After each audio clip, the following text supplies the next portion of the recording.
Amish, you have a teaching lesson for us. Would you like? Oh, quick to... teaching lesson because we are 3 days away from 10 million people could be evicted in like 2 days, 3 days. That's It's a housing terrifying. thing, right? That's what you were telling me last week. It's a housing. Oh yeah, I was telling you about this last week. Basically, there's a rent moratorium that ends. They've extended it like 3 times, but it ends in Yeah. like 2 days. Yeah. So people are saying that 10 million Americans are, could potentially get evicted in like 2, 3 days. But one thing that you mentioned actually, and this guy says it in this video too, but it's basically like a lot of people, and I don't know why my lefty brain, it just didn't give me the information. But as soon as you said it, it made sense. When they did the rent moratorium, basically the rent moratorium means you can't kick someone out for not paying their rent. And that kicked in like a year and a half ago when COVID started. Yep. So they do this rent moratorium. They're like, hey, you can't kick out tenants while COVID's going on. Don't be a maniac. Don't be an animal. Yep. I'm coming to you thinking this is great. Right. And then you go, oh, yeah, that whole bullshit where no one's going to pay their fucking rent, idiots. No, dude. I said it. You spinning this so much. Wait a second. I'm not going to let you do that to me. Not today, Amish. No, but that's basically, that happens no, quite a bit. That's not basically what I did. That's not what I did. I said, great when COVID's going on. Great. However, I just got a lot of dirtbag friends. Look, hey, I used to be in college. Everybody's been a bit of a dirtbag at one time or another. I mean, like as far as you don't have a lot of money, you're looking for every way to kind of, Yeah. So I know a lot of friends who right now, like when the rent moratorium went into effect, the good thing is it helped a lot of people who needed it. The bad part was that a lot of people got screwed out of their rent that was due because the people who are renting go, well, that's an extra $500 in my pocket. Right. Like they had the money and they just don't pay. That was Look, my for point. the sake, but yeah. I was pro it during COVID. I want to be clear. You're making it sound like I was like, screw those guys. Kick them out. For the sake of not 10 million people not being on the street, I hope it's mostly people like that. I hope August 1st comes around and they go, here it is. I got it all. You know what I mean? Right. Well, some of them are go. getting a balloon payment due. So then they can't. That's the big concern. That's the thing. So yeah, tell us. But I think the best. You have a way to scam. Well, the best tip. You have a way to scam. Yeah, go ahead. I think the best thing to do right now, if you're one of those people who held on to it, and I'm sure a lot of them know, but a lot of them maybe don't, or a lot of people are short on it. Give them the tip. A lot of people are short. So I'll tell you what you do. You take the amount of money you owe, take a quarter of it. Less than that. Give that, and then almost hold the rest of it ransom and say, listen, I owe you $20,000, right? I leave, you're never getting it. Here's $2,500. Let's see what we can do by the end of the month. And then you can start negotiating down. I think you can get it down to like a quarter of it or like half of it at least. But that's what it seems like what you got to do. You just hold them ransom a little bit.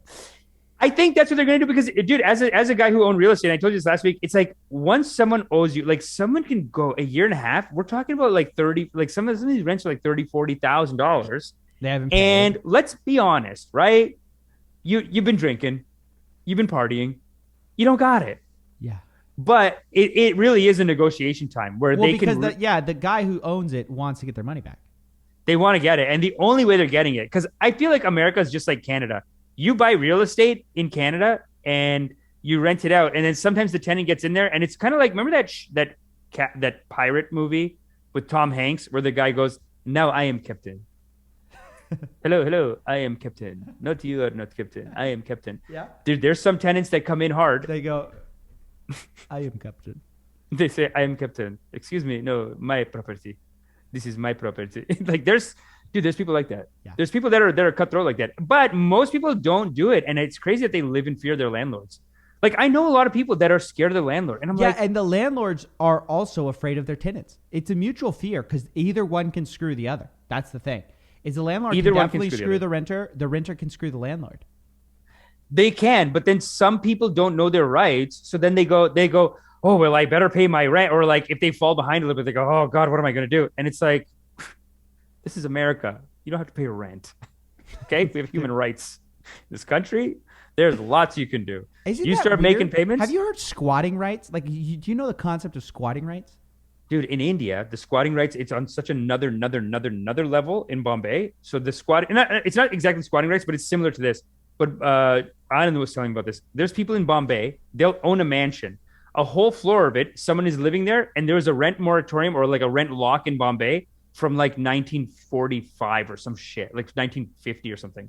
So there's people in places, and the owner is like, get out, please get out. And the people living there at the $5 a month, it's the equivalent of $5 a month.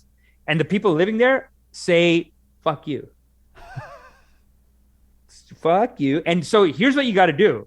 So like Anand, I feel like Anand, they have a tenant like that just says, what are you going to do about it? We're locked in at the equivalent, dude, of $5 a month. No, but less even. You're getting a huge place, and it's like whatever was locked in from the 60s, whatever, and they won't leave. And there's some people they'll hire mafia guys, like mobsters, to be like, can you get rid of them? Yeah, that's what you got to do. Or you got to sell the real estate and buy somewhere else, but then they can come after you and all this shit. So it's like they really. You know what? It's like all my lefty talk, and then sometimes it goes too far, and I'm like, I know you can't have too much then. Yeah, dude. I know. You go. That's the thing. It's all a balance. Like people think, we're just gonna give. If you go too much on that side, you get to this crazy situation where, like, I guess you would say like the left like believes completely in the laborer, that like the laborer is always right and the owner's always wrong. So the renter's always wrong, or a renter's always right. The landlord's always wrong. The business owner's always wrong. The employee's always right. There are people really with that mentality, and they don't see any kind of gray. But I agree. Like you go too far that direction, it doesn't make sense. It's sad because where they need it in America, like right now, labor rights, workers' rights, all-time low. Nobody gives a shit about it. I know, dude. No one's going to cover it. I know. But then you have housing rights, and it is some areas, it is like, this is my property. Fuck you. You don't tell me. Don't come here. Dude, I mean, I told you guys last week, I would go. I'd be like, we were trying to get a rent. Little Amish was a rent. He was a landlord early, dude. 1%. Early, like when I was like 15. I'm 1%, dude. And they run across the window. They go, fuck you, we're not home. This is harassment. We're ringing the doorbell to get rent. The guy hasn't paid his rent. He's like, this is harassment. I'll call the police. That's a legend. Whoever that is, hey. If you're watching this and you used to get knocked on the door by Amish, call in the show. We want to call in, dude. We would love to talk to you. It was on Kingswood, 25 Kingswood Drive. We don't own it anymore. So that's the secret. But it was on 25 Kingswood Drive in Brampton. The secret to scamming your way through COVID, and you're having a tough time. You owe some money. You give a little bit, is what you're saying. Let's say you give even 1%. Let's say you owe $40,000. You go, hey, I've got 500. That's better than you were gonna do with nothing. Look, you got to do a little. And then we'll work on it. Yeah. Well, okay. Learn a little bit from Sam Pepper, the gaslit frame. Don't come in low status on this. You have the money. You have the power. I'm a scammer.